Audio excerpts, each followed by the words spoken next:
tidak mentransmisikan, tidak melakukan apapun. Tapi nggak apa-apa, silakan saja nanti diikuti dan saya siap menjalani itu dan biarkan publik yang menilai. Senada dengan Roy, Rismond Sianipar juga mengaku tidak gentar menghadapi proses hukum yang berlangsung di Polda Metro Jaya. Rismond menyebut akan melawan apa yang disebutnya sebagai kriminalisasi dalam perkara ijazah Jokowi.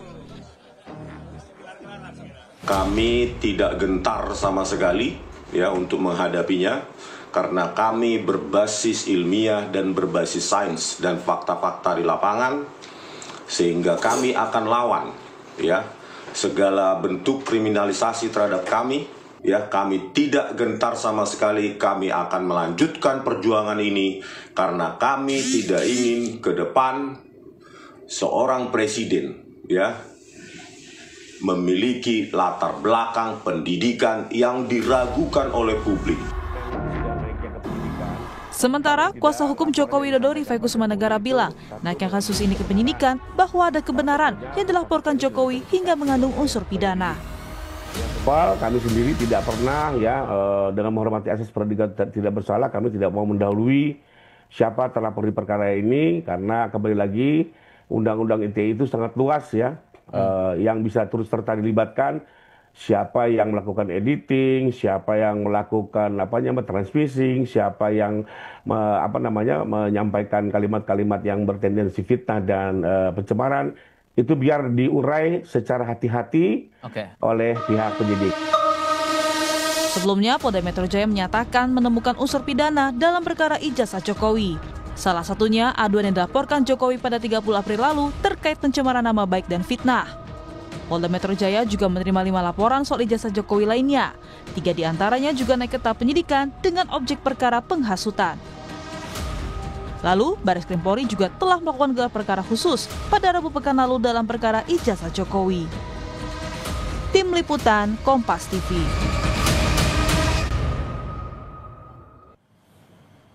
Saudara, perkara kasus ijazah palsu yang dilaporkan Presiden ke-7 Republik Indonesia Joko Widodo naik ke tahap penyidikan. Jokowi bilang ini menandakan adanya kebenaran atas laporannya. Di sisi lain, Roy Suryo CS tak gentar untuk menghadapi pemeriksaan di Polda Metro Jaya. Lalu siapakah yang dibidik polisi menjadi tersangka dalam kasus ini? Benarkah pasal dalam Undang-Undang ITE diklaim Roy Suryo CS dapat menyasar pihak lain? Kita bahas bersama sejumlah narasumber yang hadir melalui sambungan daring. Ada pakar hukum pidana Universitas Jenderal Sudirman, Prof. Hipnu Nugroho. Selamat pagi, Prof. Selamat pagi, Mas Mario, Mas Kusin. Ada juga kuasa hukum terlapor pihak Roy Suryo, yakni Ahmad Kozinudin. Selamat pagi, Bang Ahmad. Selamat pagi. Selamat pagi juga, Prof. Selamat pagi, Mas Mario, semuanya. Dan nanti akan segera bergabung kuasa hukum Jokowi, Rifai Kusumanegara. Selamat pagi, Bang Rifai. Sepertinya sudah bergabung. Sudah, selamat pagi semuanya. Jadi kita lengkap lagi pada pagi hari ini. Salam sehat. Ada Bang Rifai, Bang Ahmad dan juga Prof. Hipnu. Selamat pagi Bapak-Bapak, terima kasih sudah bergabung di dialog Sapa Indonesia Pagi pada hari ini. Prof. Hipnu, saya duluan ke Anda. Bagaimana Anda melihat bahwa sampai saat ini sudah naik penyidikan tapi belum ada tersangka nih, Prof? Ya, kan penyidikan itu kembali terminologi apa sih penyidikan? Ya.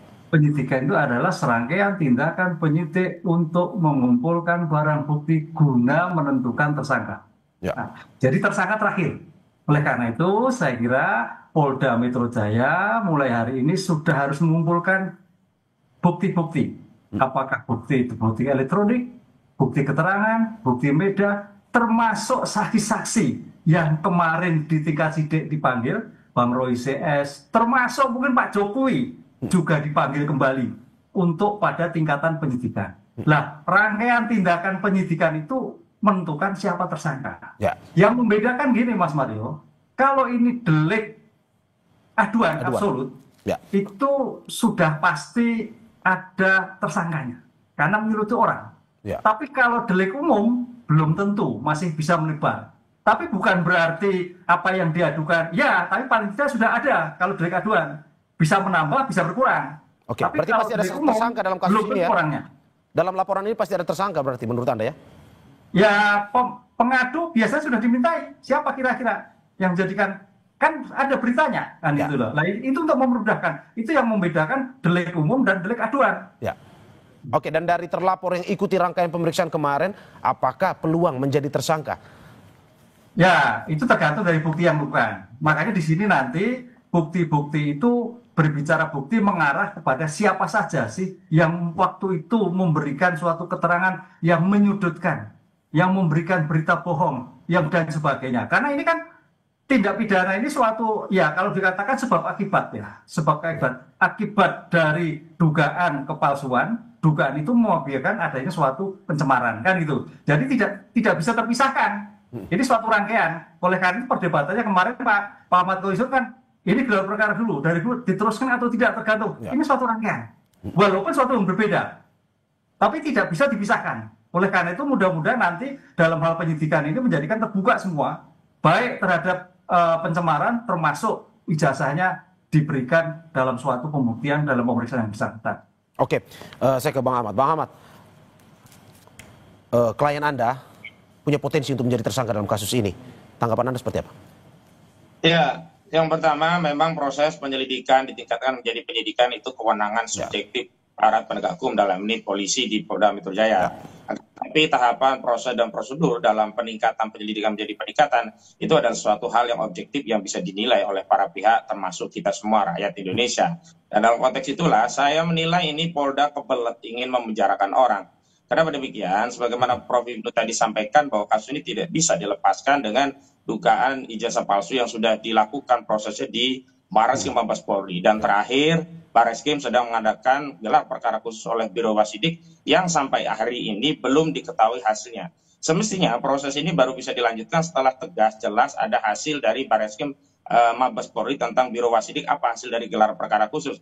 Dan kalau kami sih menilai semestinya harus ada dulu putusan pengadilan yang berkekuatan hukum tetap tentang status ijazah Saudara Joko Widodo, apakah hasil atau tidak, baru kita bisa masuk ke pasal pencemaran dan fitnah. Tetapi sejak awal intensi dari pelaporan ini bukan sekedar untuk menegakkan hukum terkait fitnah dan pencemaran, tetapi sudah ada rangkaian rencana jahat kriminalisasi dengan menyelundupkan sejumlah pasal yang tidak ada kaitannya dengan jasa palsu dengan ancaman pidana di atas 5 tahun yang target utamanya adalah agar pihak-pihak yang dianggap bermasalah ini bisa ditahan pada proses penyidikan. Misalnya pasal 32 dan 35 Undang-Undang ITE. Belum lagi ada laporan-laporan lain yang dikonsolidasi dari Polda yang tidak ada kaitannya. Ini juga dikonsolidasi dan dijadikan dasar untuk peningkatan penyelidikan ini menjadi penyidikan. Oke, Bang Ahmad, berarti Anda mau bilang ini adalah sebuah tindakan kriminalisasi terhadap Roy Suryo CS ataupun dengan sengaja untuk menjerat Roy Suryo. Menurut Anda seperti itu? Siapa ini? Saya ya? Iya, betul. Iya, kita bisa lihat intensinya dari pasal-pasal yang digunakan yang tidak relevan dengan delik dihinakan sehina-hinanya, direndahkan serendah-rendahnya. Misalkan pasal 32, 31 dan 32 dan 35 Undang-Undang ITE. Belum lagi masuknya sejumlah laporan yang mengeroyok Roy Suryo dan kawan-kawan yang pasalnya tidak ada relevansinya, misalkan 160 KUHP, kemudian 28 ayat 2, 28 ayat 3. Ini semua kan intensinya jelas hanya ingin menarget Roy Suryo dan kawan-kawan dengan dalih mereka melakukan tindakan kabar bohong, tindakan delik pidana sara, juga penghasutannya, semuanya tidak relevan dengan kritik ijazah palsu yang sedang dilakukan oleh Roy Suryo dan kawan-kawan, begitu. Oke, saya ke Bang Rifai. Bang Rifai, bagaimana Anda melihat tuduhan ini? Ini sengaja katanya mau mengkriminalisasi Roy Suryo dan kawan-kawan. Kembali lagi seperti sejak awal saya sampaikan, di saat tidak lama Pak Jokowi menggunakan upaya hukum untuk mengajukan laporan ke Polda Metro. Tujuan Pak Jokowi tidak lain, pertama ingin memulihkan nama baiknya yang memang sudah mau tidak mau sangat terganggu ya dengan pemberitaan ijazah palsu yang memang tidak hanya dikonsumsi di dalam negeri tapi juga di luar negeri. Mengingat sosial media ini kan juga borderless ya, bisa dinikmati atau dikonsumsi oleh masyarakat di luar negeri. Dan ini juga merupakan sesuatu yang prinsip buat beliau. Lalu kedua, dengan laporannya ini tujuan Pak Jokowi juga agar soal keabsahan ijazah ini juga bisa diuji. Ya, apakah ijazah ini benar atau tidak, biarlah proses hukum yang menjawabnya. Karena kalau hanya mengikuti dialektika di media kan nggak ada selesainya gitu ya. Harus ada lembaga pemutus, dan karena kita negara hukum maka upaya hukumlah jawabannya. Jadi tidak ada tujuannya untuk mempidanakan ya, karena bagaimanapun juga Pak Jokowi masih menghargai ya bagian dari demokrasi. Tapi memang manakala sudah memfitnah ya, mencemarkan nama baik beliau, maka beliau pun sebagai warga negara ingin menggunakan hak hukumnya. Itu yang pertama. Lalu kedua, terkait meningkatnya ini ke penyidikan, ini kan semakin menguatkan bahwa apa yang dilaporkan Pak Jokowi benar adanya. Ya, karena proses penyelidikan itu pada intinya adalah pertama memverifikasi apakah laporan ini benar adanya, didukung oleh fakta-fakta hukum. Lalu kedua, apakah pengaduan ini masuk memenuhi unsur-unsur pasal pidana, kan begitu. Nah, dengan meningkatnya maka dua persoalan itu sudah terjawab, yaitu pertama apa yang disampaikan Pak Jokowi benar adanya, yang kedua laporan dimaksud memenuhi unsur-unsur pasal pidana yang dipersangkakan. Nah, sementara di tingkat penyidikan sendiri kan nanti masih baru ditentukan siapa saja tersangkanya. Ya, sampai hari ini kan juga belum tahu siapa tersangkanya. Kami sendiri waktu mengajukan laporan mengedepankan asas praduga tidak bersalah. Ya, dengan apa? Dengan cara pada saat ditanyakan siapa terlapor, kami lebih memutuskan untuk menyatakan silakan dalam penyelidikan Polri. Ya, oke. Apalagi dalam Undang-Undang ITE ini kan spektrumnya luas, Mas. Jadi bukan hanya yang menyatakan, tapi juga siapa yang mentransmisikan, siapa yang mengedit. Ini tentunya harus dikaji secara hati-hati. Oke, Bang Rifai, terus bagaimana dengan tudingan kriminalisasi yang dilakukan kepada pihak Suryo CS? Menurut Anda seperti apa? Saya pikir kan tidak ya, tadi sudah dijawab. Kalau memang kriminalisasi ya harusnya tidak mungkin naik ke penyidikan gitu ya. Oke. Jadi kan kita juga sekarang sudah era demokrasi, transparansi, keterbukaan ya. Praktek-praktek Orde Lama ya saya pikir sudah tidak mudah ya dilakukan. Lalu juga pertanyaannya untuk apa juga gitu ya, misalnya Bang. membantu secara khusus atau memberikan privilege buat Pak Jokowi udah warga biasa kok gitu ya. Oke, sebelum saya ke Bang Ahmad orang juga kan begitu. Jadi apa gunanya gitu kan? Oke, sebelum saya ke Bang Ahmad lagi, Bang Rifai, saya hanya ingin penegasan. Anda bilang bahwa ini ada benar adanya. Ini benar adanya, ini terkait dengan benar ijazah Jokowi adalah asli, ataukah benar bahwa ada terjadi fitnahan kepada Jokowi? Dalam laporan kami memang yang utamanya adalah fitnahan, Pak. Jadi memang tujuan kami adalah apakah Pak Jokowi ini sebagai korban tindak pidana fitnah, gitu ya. Itu yang harus digali lebih dalam oleh penyidik, lalu termasuk juga pencemaran nama baik, dan satu lagi ya yang menjadi pertanyaan kami adalah karena dalam 24 objek yang kami laporkan ya. Ada sebuah tayangan di mana seolah-olah ada beberapa pakar yang mengklaim dirinya sebagai ahli digital forensik, melakukan menggunakan teknologi tertentu, dan pada akhirnya tahu-tahu menyimpulkan bahwa ijazah Pak Jokowi ini palsu gitu ya. Nah, ini yang buat kami ini menarik gitu ya. Apakah benar kemajuan teknologi saat ini bisa merubah sesuatu yang asli menjadi palsu? Karena Pak Jokowi kan meyakini loh, beliau kuliah sejak tahun 80 hingga 85, menjalani secara penuh sampai mendapatkan ijazah. Kok tahu-tahu ada sebuah tampilan teknologi yang bilang bahkan ijazah ini dimiliki oleh Dul Matno ya. Nah, ini kan sesuatu yang menarik. Apakah betul seperti itu adanya gitu loh? Oke, Bang, saya ke Bang Ahmad. Bang Ahmad, bagaimana Anda melihat bahwa ya ini tidak ada upaya kriminalisasi sebenarnya? Ini murni proses hukum yang terjadi dan juga ini pembuktian oleh pihak polisian. Menurut Anda seperti apa? Bang Ahmad, tadi putus saya ya sekarang ya? Ya, betul, Bang Ahmad. Baik. Meningkatnya proses penyelidikan ini menjadi penyidikan justru itu konfirmasi kriminalisasi sedang, telah, dan akan terus terjadi. Yang kedua, kenapa sih kita persoalkan? Kenapa? Karena metode untuk mengembalikan kehormatan Saudara Joko Widodo itu tidak nyambung. Saudara Joko Widodo merasa dihinakan sehina-hinanya, direndahkan sederhananya karena ijazahnya palsu. Metode praktis untuk mengembalikan wibawa dan kehormatannya adalah dengan menunjukkan ijazahnya asli, selesai. Bukan dengan melaporkan orang ke polisi. Laporan orang ke polisi itu ujungnya penjara. Tidak ada laporan ke polisi itu ujungnya kemudian diberi makanan enak dan seterusnya, lalu fasilitas mewah. Tidak, akan berujung penjara. Dan kita lihat intensi kriminalisasi itu terbaca manakala laporan tadi tidak fokus dengan pasal 310 KUHP, 311 KUHP, dan 227A Undang-Undang ITE yang ini merupakan gendus delik pasal yang berkaitan dengan pencemaran dan fitnah. Tetapi sudah disusupkan di sana ada pasal 35 yang ancaman pidananya 12 tahun dan pasal 32 Undang-Undang ITE yang ancaman pidananya 8 tahun. Dan di dalam KUHP, orang dengan ancaman pidana di atas 5 tahun itu bisa dilakukan penahanan. Intensi kasus ini adalah ingin segera mentersangkakan, dan dalam proses pentersangkaan itulah ingin segera memenjarakan orang, padahal pada saat yang bersamaan aktivitas memenjarakan orang ini tidak bisa memulihkan wibawa dan kehormatan saudara Joko Widodo, karena masyarakat itu hanya bisa memulihkan wibawa itu manakala tahu ijazahnya itu asli, dan ini sudah terbukti saat Bambang Trimulyono dan Gus Dur dipenjara oleh Pengadilan Negeri Surakarta, hingga sampai hari ini masyarakat masih terus mempertahankan ikhwal soal ijazah palsu. Selanjutnya, Bang Ahmad, tapi kan sebenarnya untuk permasalahan ini kan beda-beda sebenarnya. Untuk ijazah sendiri, di Bareskrim, tetapi ya Pak Jokowi juga punya hak dong, dalam arti bahwa merasa dirinya difitnah untuk melaporkan ke Polda. Dalam arti ini memang sesuai sejalur hukum. Menurut Anda itu bagian masih dari kriminalisasi dan memang harusnya Pak Jokowi menunjukkan ijazah aslinya untuk menghentikan kasus ini, atau bagaimana? Justru kriminalisasi itu kan menjadikan suatu peristiwa yang bukan pidana kepada pidana melalui aparat penegak hukum dengan kekuasaan aparat penegak hukum. Kalau dulu era Orde Lama menggunakan kekuatan militer, yakni kekuatan tentara, era hari ini kriminalisasi represi itu menggunakan aparat kepolisian dengan dalih penegakan hukum melalui sebuah peristiwa yang sebenarnya tidak ada kaitannya dengan peristiwa pidana, lalu kemudian dicari-cari masalah dan kemudian dijadikan peristiwa pidana. Dan hari ini terkonfirmasi. Yang kedua, tidak bisa dipisahkan antara Bareskrim Mabes Polri dengan Polda, karena sederhananya demikian.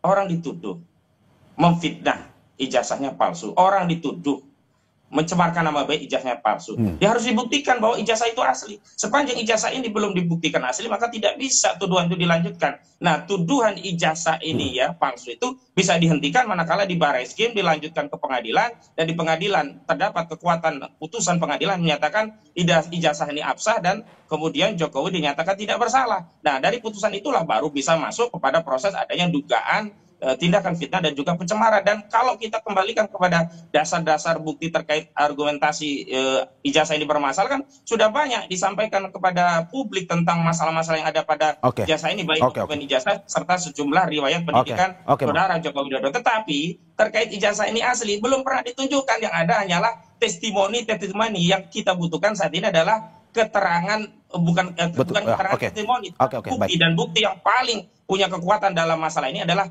ijazah asli, dan itu harus ditunjukkan, dan ini yang tidak pernah dilakukan oleh saudara Joko Widodo. Saya ke Prof Ibnu, bagaimana Anda melihat bahwa apakah memang dari bukti-bukti yang diterima oleh polisi memang ini sudah masuk sebenarnya, udah cocok udah kuat untuk masuk ke tahap penyidikan? Karena dari Bang Ahmad, dari kuasa hukum Roy Suryo mengatakan bahwa ini ijazahnya harus ketahuan asli dulu, tunjukin dulu, baru kita ngomong soal tahap penyidikan ini. Atau bagaimana menurut Anda, Prof Ibnu? Ya, bicara hukum harus ada ujungnya. Bicara hukum harus pada selesai. Litis finire opertek kan itu. Oleh karena itu, kayaknya ini bagian dari strategi Polda. Yang mungkin terlepas dari Mas Kausin kriminal tidak, tapi sebagai bentuk dinaikkan sebagai pencemaran, tapi juga nanti terkait dengan pembuktian keaslian. Ini yang menarik. Mudah-mudahan penuntut umum pun bisa juga melihat seperti itu, suatu rangkaian tidak terpisahkan. Nah, pertanyaannya apakah iya tidak, tergantung. Kita ada dua dimensi. Ada dimensi yang terkait dengan pembuktian pencemaran, itu bukti-bukti yang diajukan Pak Jokowi. Tapi juga pembuktian pencemaran juga dilakukan dengan keaslian dulu, suatu yang tidak terpisahkan. Nah, di sini masih ada dua tahap di pemeriksaan di nanti kejaksaan. Benar nggak seperti ini bisa dilakukan? Kan gitu, misalkan seperti itu. Harus dua-duanya bisa jadi. Demikian juga nanti di persidangan, bisa nggak dilanjutkan? Bisa juga tidak. Ini saya kira problem masih panjang. Jadi usaha-usaha apa yang dipikir Mas Kausin kemudian dan sebagainya itu masih panjang, yang kemungkinan masih juga debatable. Prof. Tapi juga sebagai alternatif penyelesaian tepat gitu. Prof. Tapi menurut Anda apakah dengan naik ke penyidikan, polisi saat ini sangat yakin bahwa yang dipegang oleh polisi adalah ijazah asli Jokowi sehingga mereka berani naik ke penyidikan? Ya, polisi bertindak atas nama subjektif yang objektif. Subjektif kaitannya mewakili negara, mewakili masyarakat, objektif hukumnya. Dalam hal sampai detik ini polisi subjektif bahwa ijazah itu asli. Karena berdasarkan gelar perkara. Walaupun tadi Mas Kausin gelar perkara kedua harusnya segera disampaikan itu sebagai transparansi, sudah ramai seperti itu nggak disampaikan. Berarti masih kita akui bahwa ya jelas itu masih asli. Kan itu. Konsep asli itu makanya dinaikkan sebagai bentuk pencemaran nama baik. Itu yang tidak terpisahkan. Prof, kalau apakah tidak asli agak sulit. Dan apakah memang harus ditunjukkan ijazah ini ke publik?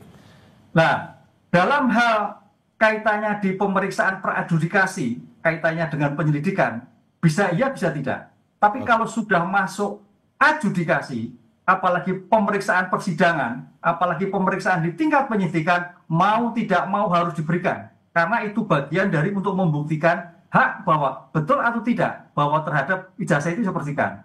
Karena objeknya ijazah sebetulnya. Ijazah berimplikasi pada pencemaran, berimplikasi pada berita bohong, berisi dan sebagainya, ini masalahnya. Nah, itu yang menjadikan objek primer dulu, yang kemudian saya kira nanti pasti Polri akan melihatkan di mana Pak Jokowi, diperlihatkan di sini kan. Oke, Anda mau bilang bahwa nanti di persidangan kita semua akan melihat, termasuk dengan tim Roy Suryo CS ini akan melihat ijazah asli Presiden Jokowi ya?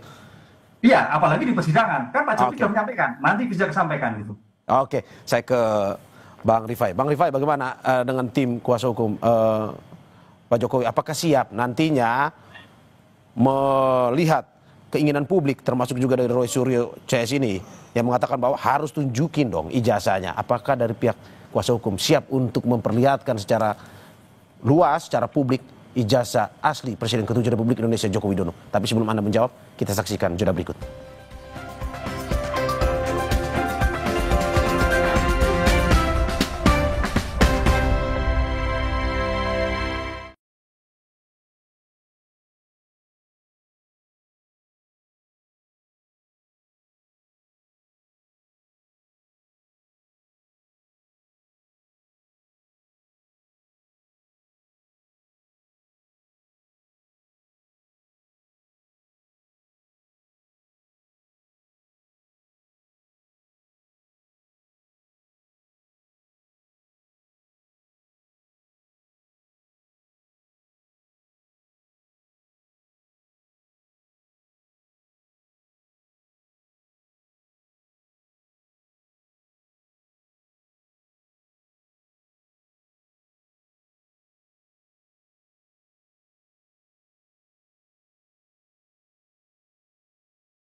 Terima kasih masih di Sapa Indonesia Pagi bersama saya Mario Sarong dan sejumlah narasumber saya. Ada pakar hukum pidana Universitas Jenderal Sudirman Prof. Hipnu Nugroho, kuasa hukum terlapor pihak Roy Suryo yakni Ahmad Kozinudin, dan juga kuasa hukum Presiden ke-7 Republik Indonesia Joko Widodo Rifai Kusumanegara. Saya ke Bang Rifai. Bang Rifai, bagaimana Anda melihat tuntutan bahwa jika persidangan nanti sudah seharusnya ijazah asli itu ditunjukkan ke publik ataupun di persidangan? Menurut Anda seperti apa?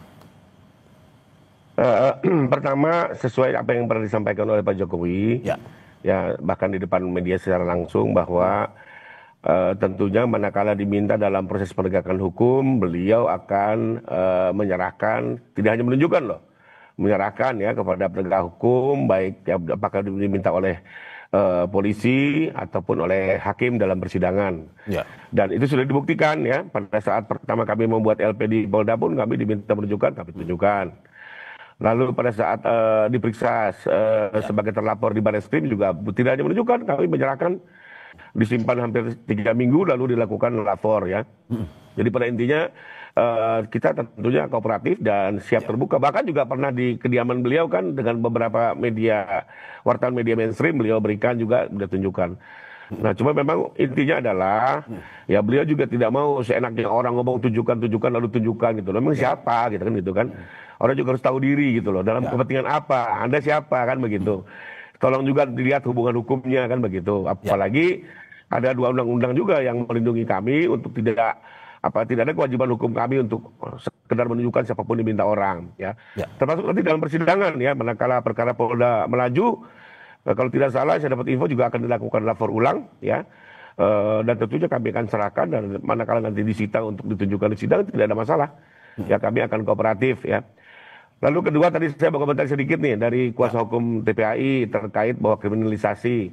Menurut saya iya gitu ya, kalau Pak Jokowi dilaporkan itu bukan kriminalisasi.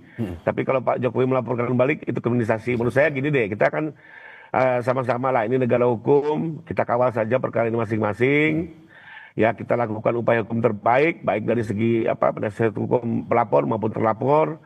Kita gunakan hak hukum sebaik-baiknya, dan saya sendiri berharap persidangan ini nanti terbuka, fair trial ya, berimbang, dan bisa jadi pendidikan hukum buat masyarakat. Lebih kurang itu komentar saya. Oke Bang Ahmad, bagaimana Anda melihat ini? Katanya kalau pas Presiden Jokowinya yang dilaporkan itu kriminalisasi, tapi kalau Presiden ke-7 Joko Widodo yang melaporkan katanya itu kriminalisasi buat Roy Suryo CS. Ini tanggapan Anda seperti apa? Sederhana saja, kalau penyidik atau penegak hukum itu memproses 2 laporan secara imbang, maka tidak ada kriminalisasi. Ini kan faktanya, Dumas TPUA, hanya Dumas loh tidak jadi LP, tidak diterima LP, itu tidak dilanjutkan, sementara Saudara Jokowi 30 April langsung menjadi LP dan sampai hari ini akhirnya ditingkatkan menjadi penyidikan. Itu satu soal menjadi parameter. Yang kedua, kalau kita mau fokus dulu soal ijazah ini asli atau tidak, itu kan ada 3 mekanisme. Melalui PT-UN, melalui perdata, dan melalui pidana. Melalui PT-UN tidak mungkin karena besikingnya sudah lewat 90 hari. Melalui perdata selalu saja ya di NU, dan kemarin di Surakarta akhirnya di NU, sehingga tidak bisa masuk untuk melihat ijazah. Karena apa? Dihentikan, belum sampai pokok perkaranya. Dan kalau melalui pidana, yang paling fair itu dengan pasal 263 KUHP. Dumas yang diajukan di Barreskrim, bukan melalui pasal fitnah dan pencemaran. Jadi tuntaskan dulu dugaan 263, kalau tidak terbukti Jokowi bebas, dan terbukti dalam pertimbangannya ditegaskan bahwa ijazah tersebut sah, tidak ada masalah, baru masuk ke pasal fitnah dengan modal putusan itu. Ini kan dipaksa, nggak seimbang. Kita diminta untuk membuktikan sesuatu, sementara kita menjadi terdakwanya nantinya. Kenapa? Karena untuk membuktikan ijazah dokumen asli itu bukan dalam konteks ya pasal 263 tentang dugaan pemalsuan dokumen, tapi dalam rangka untuk membuktikan 310 dan 311 KUHP. Dan di dalamnya juga memuat 32 Undang-Undang ITE, 35 Undang-Undang ITE, 160 KUHP, 28 ayat 2, 28 ayat 3 Undang-Undang ITE.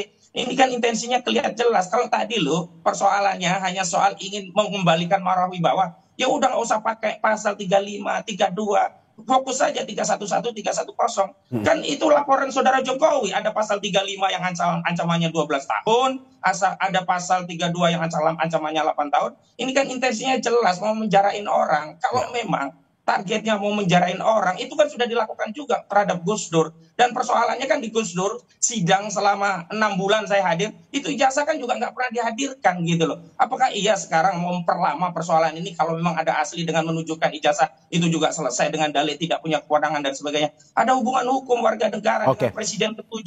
Dia dulu itu pernah memegang jabatan sebagai kepala negara dan kepala pemerintahan selama 2 periode. Dan menjadi hak warga negara ingin tahu, bertanya, apakah presidenku punya ijazah asli atau sebaliknya? Memang ijazahnya palsu. Dan tinggal dijawab, ini loh rakyatku, aku dulu memimpinmu 10 tahun, ijazahku asli. case close gitu Oke. loh. Nggak perlu ada korban, nggak ada yang perlu masuk penjara, nggak perlu ada yang dihinakan sehina-hinanya, nggak perlu ada yang direndahkan sedarah-darahnya. Sesimpel itu begitu loh. Oke, tapi kan memang sudah ada Mas Ahmad disclaimer bahwa itu sudah ada Barreskrim bilang itu valid. Ini Polda pun begitu. Bagaimana Anda melihat ini? Bahwa ini sudah ada pernyataan dari satu institusi polisi yang menyatakan bahwa itu valid.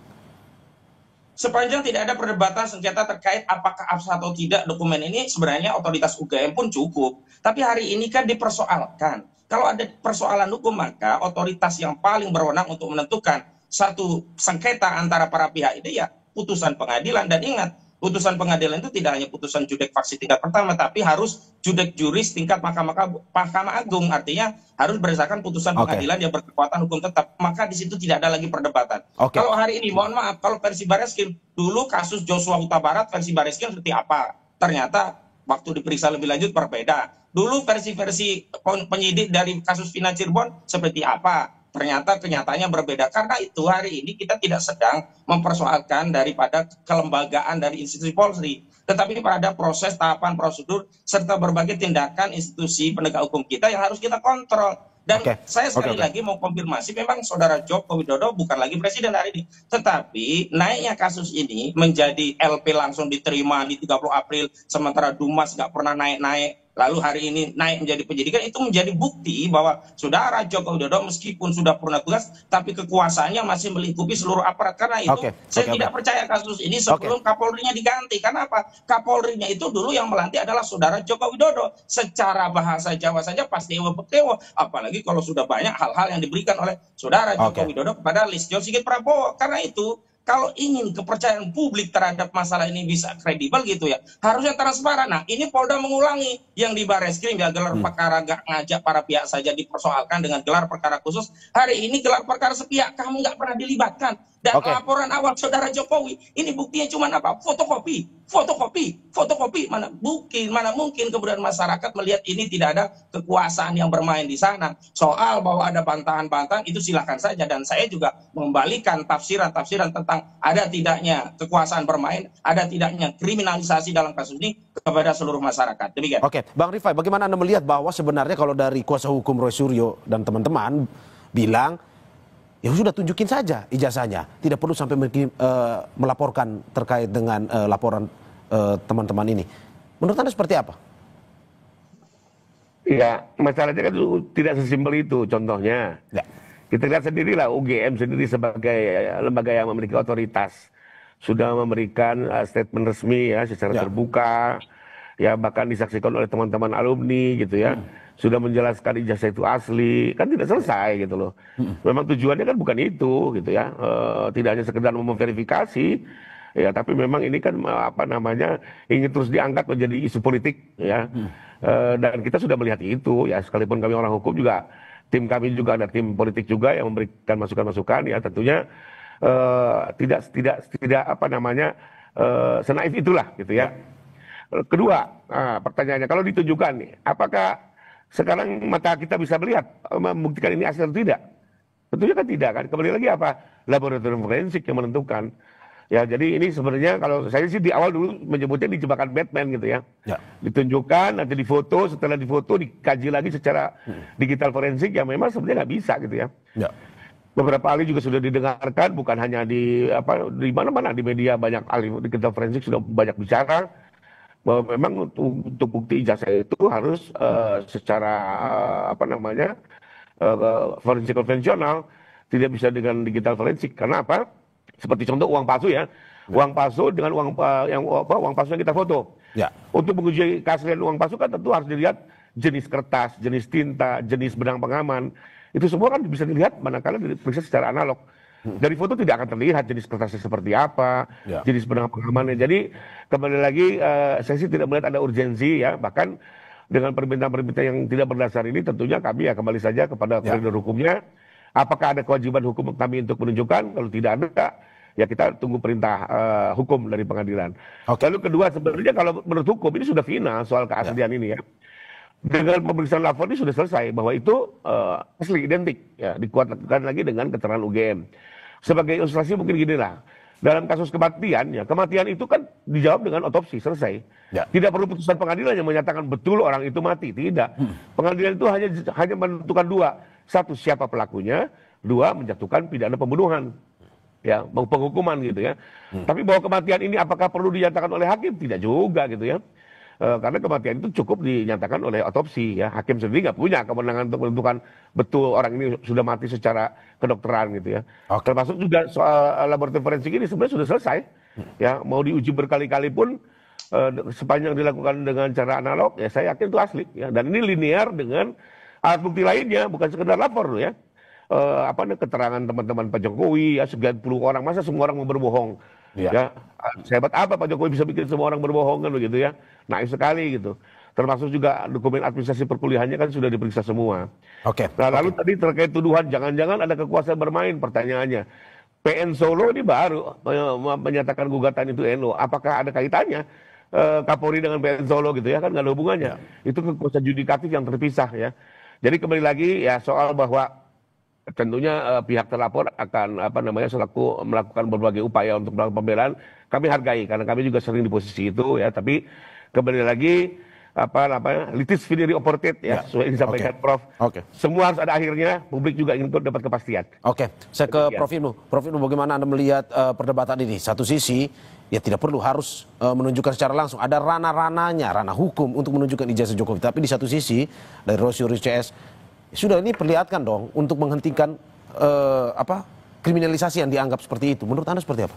Iya, ada dua dimensi ya menurut saya. Ya. Kalau bisa lebih cepat lebih baik kan. Apa lebih cepatnya apa? Lebih cepat nih? Iya, karena ini kan delik aduan. Iya. Delik aduan itu semua tergantung pada pengadu. Ya. Jadi kalau Pak Rifai, Pak Jokowi itu sudah mencabut, sudah selesai kan gitu loh. Ya. Dengan catatan sudah menerima, clear, tidak ada masalah, selesai, nggak usah sidang. Iya. Itu delik aduan. Dan nanti di tingkat penyidikan, penuntutan pun juga masih bisa dicabut. Nah, pertanyaan yang kedua, kalau Mas Maksudin itu masih panjang, lah disitulah nanti uji forensik rame. Nanti. Karena ilmu forensik itu adalah ilmu bantu. Ya. Ilmu bantu untuk menjelaskan. Siapa yang menilai, itu komprehensif nanti. Ya. Karena sarjana hukum, Pak Rifai hukum, Pak Wali hukum, hakim hukum nggak bisa menilai identik atau tidak betul-betul ahli. Oleh karena itu, kalau memang nanti sampai pada titik tadi Mas Kaisudin pengadilan negeri banding kasasi, itu harus mungkin ada ahli yang independen, mungkin pertanyaan seperti itu. Yang independen yang melihat secara objektif terhadap nilai hasil forensik yang paling pasti juga betul Pak Rifai berkaitan dengan bukti lain, berbukti barang lain, dan bernilai terhadap keterangan-keterangan lain. Jadi tidak bisa berdiri sendiri bukti forensik ini. Ini kalau seandainya jalan. Tapi mudah-mudahan tidaklah. Selesai, close, damai, dicabut begitu. Prof Ibnu, menurut Anda masih ada kesempatan untuk akhirnya ini tidak ya tadi menghukum orang, dalam arti mungkin saja ada dari pihak yang minta maaf atau dari Pak Jokowinya yang mencabut laporan, masih ada walaupun sudah naik ke tahap penyidikan? Ya, masih ada karena delik aduannya absolut.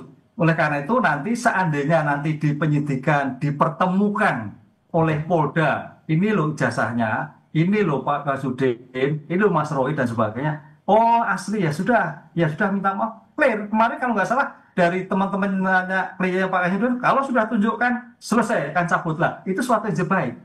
Jadi jangan berlarut-larut. Ini yang menjadikan suatu alternatif penyelesaian bisa panjang, bisa singkat. Semuanya tergantung Pak Rifai dan Pak Kasudin ini apa yang akan dilakukan nanti. Saya ke Pak Bang Ahmad. Bang Ahmad, bagaimana Anda melihat ini? Apakah memang Anda tetap ingin terus pada akhirnya ya sudah ini kita damai saja, biar tidak naik tahap penyidikan, tapi ataukah Anda bersama klien-klien Anda, Rosyuri CS ini, ya sudah kita tak gentar lah, kita hadapi di persidangan? Ya, kalau soal kami itu kan di Bariskim kami sudah pada posisi tidak berdaya. Karena pertama laporannya sudah dianggap dumas. Kedua sudah dihentikan. Nah harapan paling tinggal satu, gelar perkara Biro Wasidik itu. Tapi ketika penyelidikan di Polda ini dinaikkan jadi penyidikan, kami kemudian punya kesimpulan, apa yang akan dilakukan Biro Wasidik akhirnya akan melegitimasi apa yang sudah diumumkan oleh Bariskim Mabes Polri tentang penghentian penyelidikan dugaan pidana dokumen palsu Jokowi. Nah yang kedua, saya juga agak khawatir karena apa? Karena laporan ini kan tidak hanya subjektif oleh Joko Widodo, ada laporan-laporan lain yang ikut melegan golek momongan ini. Hiruk pikuk dalam kasus ini. Saya khawatirnya nanti Jokowi ya mencabut dengan narasi kami sebagai orang yang punya sikap negarawan, tidak perlu kegaduhan, mencabut. Nah, setelah itu selebihnya ya silahkan para pihak. Akhirnya yang maju adalah buzzer-buzzer yang bikin laporan. Akhirnya kalau misalkan pihak tidak akan selesai meskipun saudara Jokowi sudah mencabut laporannya dengan dalih bahwa yang dilaporkan oleh buzzer-buzzer yang lain itu adalah delik umum. Bang, kalau misalkan pihak dari pihak Jokowi tidak mencabut, apakah Anda siap untuk terus atau berdamai? Oh iya iyalah, karena nggak ada pilihan. Karena kita juga ingin agar saudara Joko Widodo juga diperiksa. Saya yakin ya pemeriksaan di luar dengan saat di persidangan itu berbeda. Karena kami bisa bertanya tentang banyak hal, tentang banyak soal kredibilitas orang Joko Widodo. Sehingga kenapa sih hari ini Joko Widodo menyatakan asli masyarakat tidak banyak percaya? Itu berkaitan dengan kredibilitas seorang Joko Widodo. Dan hari ini kalau kita bicara tentang kebohongan apakah mungkin? Nah, saya meminjam istilah Rocky Gerung ya, kekuasaan itu paling otoritatif untuk menciptakan kebohongan yang akan ditunduk atau ditindaklanjuti oleh seluruh aparat negara. Hari ini kan semua udah kadung nyemplung, emang problemnya di situ.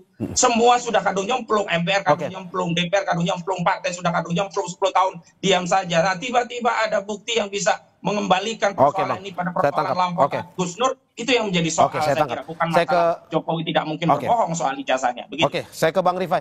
Bang Rifai, bagaimana Anda melihat ini kalau misalkan pada akhirnya minta berdamai, apakah dari pihak Jokowi mungkin terketuk hatinya untuk berdamai, ataukah ya sudah lanjut terus saja kita?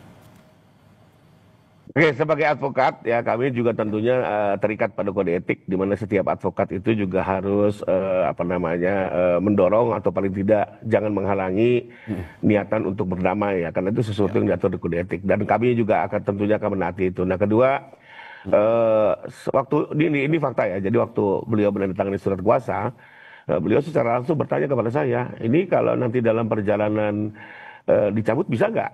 Saya langsung menjawab pertanyaan beliau. Pertama, Pak, ini ada delik aduan. Delik aduan itu kapanpun juga Bapak bisa cabut. Sekalipun ada juga pasal-pasal yang bersifat delik umum. Hari ini kita mengenal restoratif justice ya, di mana bisa saja ini perkara dihentikan sepanjang disepakati oleh para pihak. Karena itu syarat dari restoratif justice. Nah, jadi kalau saya lihat sih niatan itu ada, tapi kembali lagi, apakah sekarang beliau masih membuka diri ya? Saya belum konfirmasi ke beliau ya. Intinya sih waktu kemarin statement terakhir beliau kan sebenarnya dengan kata kasihan itu kan sebenarnya beliau sendiri juga tidak menginginkan, tapi karena ini terus ya tidak berhenti, karena kami juga sudah memberikan somasi terbuka 2 kali ya. Dan ya sekarang juga kalau kita lihat kan responnya bukan semakin baik ya, tapi semakin keras. Tapi ya kembali lagi lah. Berarti dari pihak ya. Bang, berarti dari pihak dari Pak Jokowi sendiri sebenarnya ya mau berdamai sebenarnya, seperti yang Anda sampaikan tadi. Sempat bertanya itu faktanya di saat menantang surat kuasa ya, itu kita 3 bulan yang lalu ya. Lalu juga waktu itu kan silakan bikin dulu somasi terbuka, mudah-mudahan berhenti Mas, aku juga nggak mau hiruk pikuk gitu ya. Nah, tapi kenyataannya kan terus berjalan sehingga pada akhirnya beliau memutuskan untuk menggunakan upaya hukum. Tapi ya waktu menggunakan upaya hukum kembali lagi ada pertanyaan seperti itu. Ya saya kembalikan ke beliau lah, keputusan di tangan beliau. Kami sebagai advokat hanya bertindak untuk dan atas nama ya. Oke, kita tunggu terus perkembangan dari kasus ijazah Jokowi ini. Terima kasih pakar hukum pidana Universitas Jenderal Sudirman, Prof. Hipnu Nugroho, kuasa hukum terlapor pihak Roy Suryo yakni Ahmad Kozinudin, dan kuasa hukum Presiden ke-7 Republik Indonesia Joko Widodo, Rifai Kusumanegara. Terima kasih Bapak-Bapak atas apa yang disampaikan. Terima kasih semua. Sehat-sehat selalu. Mas Ahmad. Ya, sama-sama Bang Rifai, Prof. Hipnu. Amin. Saudara, jangan kemana-mana, sampai Indonesia Pagi akan segera kembali dengan informasi lainnya. Salah satunya tim SAR gabungan menemukan dan merekam visual badan